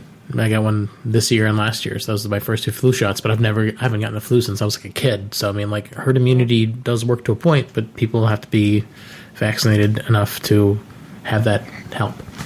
Yeah. Hate me if you want. I don't do flu shot, and I don't necessarily get on board with all these vaccinations that are regulated. So hate me if you want to. I don't care. Not regulated? No, the ones that are like recommended. I'm not saying I disagree with every vaccination, but there are some that I don't agree with. Oh, like well, I mean, the flu shot's a funny thing because it does help some people, but it's like sometimes it misses the mark. Like I think the year before, the different strain of flu took hold instead of the one that they were pushing. Well, the one that the flu vaccination is always the strain from the year before. So even if, you know, the strain is going to mutate every year. So the flu vaccination that you get, it's not this year's flu vaccination. It's last year's. You're always a year behind. Right. But they'll still be floating around. So, but, you know, and there's all this different ways of how they basically not inoculate. It's how they culture the flu virus to give you, because there's chemicals and stuff like that put into it. Like I think there's some kind of mercury that they put into some of them. That's what people get freaked out about, especially with the autism things that they throw out. So that's concerning for sure. But from what I've read, it's such a minor amount. It shouldn't give you autism, but you just don't know. I mean, we're all exposed to so many chemicals, not just with vaccines, but with everything, you know, from, you know, what's in the water, what's in our food, what's, you know, I mean, things that we don't even know we're coming in contact with, you know, so it's hard to say what anything does to you. Right. So, but quarantine is definitely can be challenging. And it's important. Like, definitely not saying it's not. I think it's very important that we all abide by the suggestions. We need time to figure this out, and people just need to be smart, man. Just be smart. Well, and I look at this as, you know, yes, I mean, New York State here, we've had probably the most amount of deaths related to this COVID-19, but it's not like a terrible disease. It's wiping out people like we've seen in past diseases. It just like takes out tons of people. So this is kind of like a good practice run in case anything ever does come worse. Yeah. And but the thing is, even if it doesn't kill you, well. even if this disease doesn't kill you, if you do recover from it and you had a severe case of it, you're never going to be the same again because of the scarring it does to your lungs and whatnot. Oh, I agree. Yeah, it's going to do some shit to people for sure. So, I know. I mean, and it affects everyone differently. Some people like nothing happens to them, and other people it's like it's they're on death's doorstep. So I mean, it's so bizarre, and it's going to take us probably years for doctors and scientists to figure out exactly what's going on with this virus. So yeah, I mean, like. I don't know. I don't think I talked about it much when it was going on, but like two of my coworkers had walking pneumonia, and then all of us got sick. Every single one of us in the office was sick with some kind of weird cough or congestion in the chest. I never had mucus or anything. Never had any fever, but I had this like outstanding pressure in my lungs, and my coworkers, every time I described it, they were all like, yeah, that's exactly how I felt. And it's like, yeah, I think we all had it already. I think. Well, you could definitely get yourself tested sooner or later. So. Yeah, it's just, they don't want people going in if they don't have severe symptoms, because I could give it to somebody, but I'm also still working. And like, I'm not allowed to go get tested, but I also have to go to work. But I don't know. It's not enough to say I'm a clean person. It's, I'm very pretty OCD about stuff. Don't share I don't share anything at work, but somehow I don't share your face masks. Yeah. Oh, do you need to borrow my face mask? Don't share your Kegel goop. Kegel goop? I don't think she knows what that is. Gwyneth Paltrow has a line of things called goop, and I think it's like she's got like a Kegel weight. Oh my god! Don't share that. Definitely don't share that. Well, anyways. No. Well, before we wrap up, I do want to say I did make a mistake. The author of Everything is actually Nicola Yoon. Nicola Yoon. Okay, yeah. Cool. Nice. I'll have to check that out. So go ahead and wrap up, Aaron. Yeah. Well, we hope you enjoy this episode. Just while we're all locked up and just trying to figure out what our lives are going to be like for the next, well, hopefully next couple months, if we're going to start opening things up or if they're going to stay closed. So we have to figure that out, and we have to all adjust somehow. So maybe these will give you a couple ideas of things you're going to watch and enjoy that have plaguish themes. Some more than others. So, anyways, you can find us, as always, at synthaholics.com. You can go to our Facebook page if you want to join our group at Facebook.com/groups/synthaholics, and you can join the group there, and we can talk about Star Trek and plagues and anything else. So that's always fun. Please go to our Patreon if you think this show is valuable, and you can donate there at our Patreon/Synthaholics. Check us out also on Instagram. Our Instagram is synthaholics.podcast, and we are at Twitter at Synthaholic Duo. So all great things. You can reach out and say hi and help support just by sharing or tell people about us or donating to the show. So I'd really like to know 5 of your favorite, like, quarantine, virus. I mean, obviously, zombies. Zombies are great, yeah. You could consider the vampire, becoming a vampire, like a virus. Like, love to hear everybody else's, like, maybe top 5, like. Yeah, nobody brought up The Walking Dead, so. Well, Maze Runner, like I said, in Maze Runner, they're like zombies. But I'm not a big zombie fan, so no thanks. The Walking Dead comic was brilliant. The show, I only was able to enjoy the first season and just got flushed down the toilet. And there's a really weird trilogy. There's 28 Days with Sandra Bullock, and there's 28 Days Later with Cillian Murphy, and then 28 Weeks Later. I'm not sure the first one has anything to do with the second two. I think they're all related. I think in the 28 Weeks Later, they find someone who's like immune to it, and they try to find a cure. Oh yeah, but 28 Days Later and 28 Weeks Later are related. But there's a movie also 28 Days with Sandra Bullock. It's a romantic comedy. Oh, it has nothing to do. I was like, it's a really weird trilogy. The majority of us are drinking while listening to this, and some of us are gullible. So knock that shit off. Well, you know, I'm over here like Sandra Bullock killing zombies. Interesting. Okay. That would be 28 Days is a romantic comedy. I got to throw curveballs. You know, I didn't pick any movies or shows because I didn't want to do any doubles, and so I picked really weird off the wall things that are all on the same. And YouTube none channel. of us had the same thing. Yes, I was surprised that happened. That's true. And I've seen everything that Aaron had, and I've saw like one or two things Holly had. So We all learned something. I guess I'm going to check out Dave's one that he keeps talking about. So yeah, it's good. I enjoy those a lot. They're pretty good. I enjoy them. Cool. I've laughed pretty hard. I'll start sending those out to my coworkers halfway through a video because I'm laughing so hard. Yeah. that's funny. Well, I interrupted your goodbye. Sorry. No, it's okay. Hey guys, just stay healthy, stay safe. Hope you're all in safe places where you can just sit back and watch some movies and chill out and hopefully stay sane during all this. And what are we gonna do? Wash your hands and prosper. Wash your hands and prosper, people. That very good. I like it.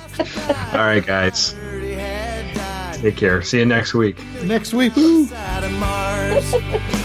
McCoy, my boy, come mix me a drink.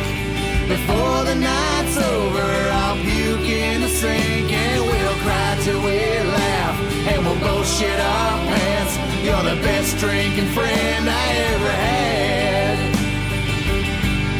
We survived the pandemic episode. It was fun. Yeah, it was good. I wonder how people are going to take it, because it's really just like how we all sit around and bullshit behind the scenes. Yeah. It's a whole episode. It's a whole episode of behind the scenes. It's a whole episode of outtakes. Almost 2 hours. Is it almost 2 hours? Yeah, we're at an hour and 50 something minutes now before edits. I accidentally hit stop in the middle, so I just got two separate files. Oh, that's right. Yeah, I was gonna say because I came in pretty late, so you would know better. But yeah, I've been on this call for 2 hours and 12 minutes, so yeah, I believe you, Dave. Yeah, it's a long one. It's a long one. I thought this would be a quick one. Yeah, but I mean, the three of us each had 5, so I knew it was going to be like 15 things to talk about, and I knew I tried to keep mine concise, but then we all had to kind of comment on each other's. Mine were pretty short, though. I thought, although one of mine went really long for some reason because he talked about planes. Well, yeah, we did. We sure did. But I mean, I think it's totally relevant, though. Oh, I mean, I was trying to do things that were like disaster related, just not in the way you think of a disaster. It was actually brilliant. I liked it. Oh, thanks. Yeah, and like, nice. Especially, maybe you'll make some friends on YouTube because they're gonna be like, "Oh my god, he doesn't make Star Trek references often, but he's made like 1 or 2 Star Trek references in some of his videos from time to time. So maybe he'd like to come on the channel one day. I have no idea. That'd be fun. He seems really busy because he cranks out a video a day almost. He should make some kind of Star Trek bullshit. That'd be fun. If you do that with like Sims, they've got so many expansions in Sims. He could totally do that. I don't know. Yeah, maybe. Y'all are like, wow, Holly, no. No, I don't know. I don't know. I don't know what they've done with Sims since I haven't done it in a long time. Oh, theoretically, they could do a Star Wars one since EA owns the license for Star Wars games, and they've been doing almost nothing with it for years, other than shitting on Star Wars almost as bad as Disney has. To have a Sims-like Star Wars game, that'd be fun. Yeah, I mean, EA owns the rights to Star Wars. They could literally do a Star Wars expansion if they wanted to, but I don't think they are.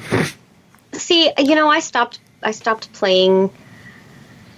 I stopped playing The Sims, and like you have to buy expansions. You can't just have the game and just continue playing it. It's like, okay, there's an update due, and then you can't update until you buy this expansion, and it's just like, I don't have that kind of space. Like, I can't. That's ridiculous. Yeah. You can always play the game without the expansion. You just don't get the new stuff. Well, that's the same thing with me. I don't play games really anymore because I just don't have the time for it. It's like I used to do video games like in the 90s, but I just get so busy. It's just like just can't get into it anymore. The Sims will swallow you whole. Well, Kaylee and I have been playing SimCity, and like we play it, and it's like I'm going to go to bed early, and it's 4:00 in the morning. And it's like, do you want to go to bed now? And she's like, later. And then she looks at the clock 15 minutes later. She's like, oh, it's late. I'm like, yeah, I know. Yes, I know. It's like SimCity is a time sucking void because it's got all that peaceful music and just like ambient noise, and then hours click by, and it's like, what the fuck just happened? Yeah. I was talking to Chris Scioli on Zoom the other night, and we talked. It was like we got on the call like around midnight, and it was like 3:00 in the morning. I was like, what the fuck happened? Chris is fun to talk to. We should have him back on the podcast at some point. Yeah, he watched all Picard too, actually. So I don't think we need to do another postmortem Picard. No, I don't want to. Picard postmortem part 2. Just when you thought we were out, we pulled you back in. We do it again. Yeah, it has happened. And it will happen again. Battlestar Galactica. We should just do Battlestar Galactica. We could do that. I'd have to rewatch it. It's been a very, very long time since. While we were talking, I thought it would be fun to do a movie, and I can't remember what it was. 12 Monkeys? I mean, that would be good. And it wasn't The Passengers. I think it was when we were talking about Kill Bill? Airplanes. Oh, Langoliers. Have you guys seen the Langoliers? Nope. I don't even know what that is. Oh, it would be so much fun to do the Langoliers. It's a Stephen King book. And the Langoliers are time eaters. And there's a plane that somehow drives through or flies through like this rift in time. And everybody on the plane, it's a group of like 7 people, and like everybody else on the plane disappears, and they're like, what the fuck? And they land in the airport that they're supposed to be at, but it's the past, and they kind of figure that out somehow, and then they have to try to get back to the present. We should still talk about Idiocracy sometime. Yes, we should. Yes, we should do Idiocracy. I'm looking up Langoliers. Stephen King. Is this an old movie? It's an old movie. Oh, 95. Same year as 12 and a Half Monkeys. 12 and a Half Monkeys. And Outbreak. Outbreak, we could do that. My Acme Outbreak was in full swing in 1995. It hasn't let up since. There's like this little blind girl, and I think she's like the key to them figuring it out, and the Mona key Lisa? to them finding home. Who? The Mona Lisa? You've never seen the movie, so I don't know why you're throwing out names. What's that mean? I was talking about Langoliers. I don't know what I know you were, but I don't know what he's talking about. You said a blind girl, wasn't she blind? Mona Lisa? Yeah. Mona I don't know Lisa? shit about Mona Lisa, but I don't think Mona she was Lisa blind. wasn't blind. No, she wasn't blind. What are you talking about? I don't know. She's talking about Willis. He's painting blind chicks over there. Sit still, blind woman. I don't think she was blind, no. She just had that weird smile. It's because she was blind. She couldn't see anything. The inomatic smile. She never saw herself in the mirror. She didn't know how to do it right. She was like, smizing, okay? Like those, it's like every preschool, picture kids do for in elementary school because they don't know how to smile yet for the camera. They always have these weird smiles. Bare their teeth. Yeah, it's always really weird. They just don't know how to do it right. It's always hilarious. So, what's real funny in SimCity, I had the city that was doing really badly, and Kaylee was like, I'll fix it. She cuts off the main road from the main route. She destroys all the utilities. turns the taxes all the way up as high as they'll go, traps everyone inside the city, getting taxed out, and they end up with like $3 million because they're trapped. Wow! Because the taxes are already up, they're trapped. There's a bus of tourists that are stuck in the city, just driving around in circles because they can't leave because the only route outside the city has been cut off. They start eating the worst trip they ever took. Yeah, they start eating each other. And since there's no power, they start catching everyone's houses on fire because they're just and they're all homeless and they're paying taxes. They've got $2 million, $3 million. And then I fixed the bridge and I rebuilt, and it seemed like it worked out okay. So every once in a while, you just gotta be completely draconian in your management style. Oh man, that's amazing. It was pretty amazing. Cool. Ready to go, everybody? Right. Yeah, I guess so. How about you, Holly? You set to go?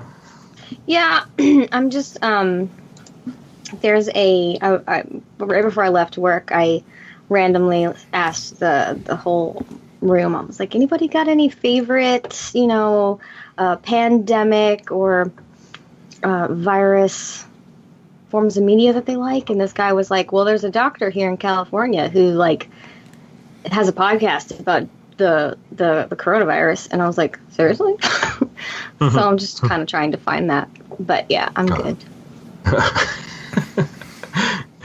Oh no, we're all gonna die. No, he thinks it's all bullshit, I guess. I don't know. Oh. Yeah, I guess I think it's a YouTube thing. I don't think it's really a podcast. Oh, he's one of the pandemic morons. I think it's called Perspectives. Well, the lady from Plandemic, that video that's everyone's going crazy about because it keeps getting taken down. She's like, I went to jail for no reason at all. So that's setting up the conspiracy angle of it. But she went to jail, in fact, for stealing a whole bunch of stuff after she was fired from. I'm like, well, usually when you steal stuff from your ex-employer, it's probably especially if you work at the CDC, that's probably grounds for going to jail. She's like, no, there's no things at all. So it just sets up this ridiculous premise. I'm just like, I listened to a podcast. It's called Mysterious Universe, and they talk about her for this episode, and it's actually the story is has a little more to it than just that, but there's some interesting stuff behind it. I don't know if I buy into it. it's like anything. I just listen to it just for entertainment. She also said, why aren't people going to the beaches? I'm like, because you're gonna get sick with all the people around. She's like, there's all this healing properties in the sand and in the water. I'm like, where? Most of our water is toxic waste. I know we got freaking waste from Tijuana coming up the coast here in California. Oh, I know, you guys must get tons of shit. Well, that's what I'm saying. And just she's like, oh, the water is so good for you, and the sand is good for you. Like, what about toxic waste is good for you? Look, I mean, sunshine, fresh air, that's good for anybody. Yeah, but you can get that not at the beach. You can go outside and take a walk and get that. Yeah.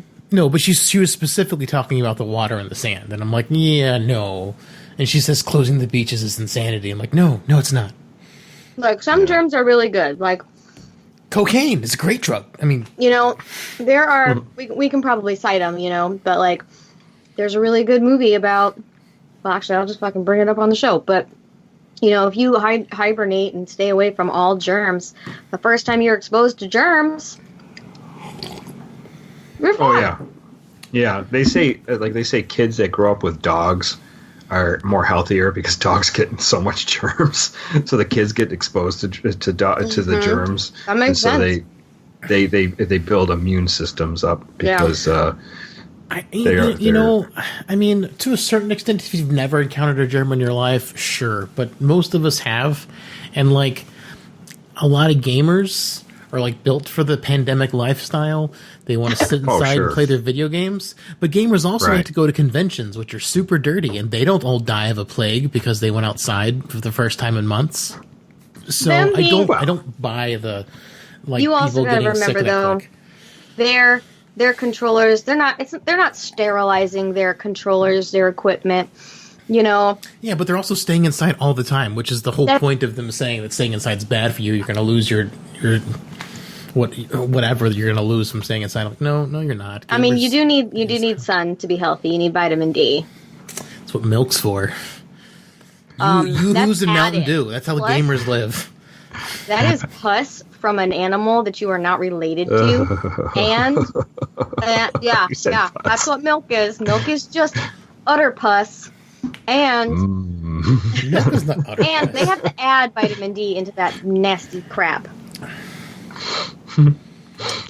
No, I first of all, I do agree. I think I only do like dairy products sparingly.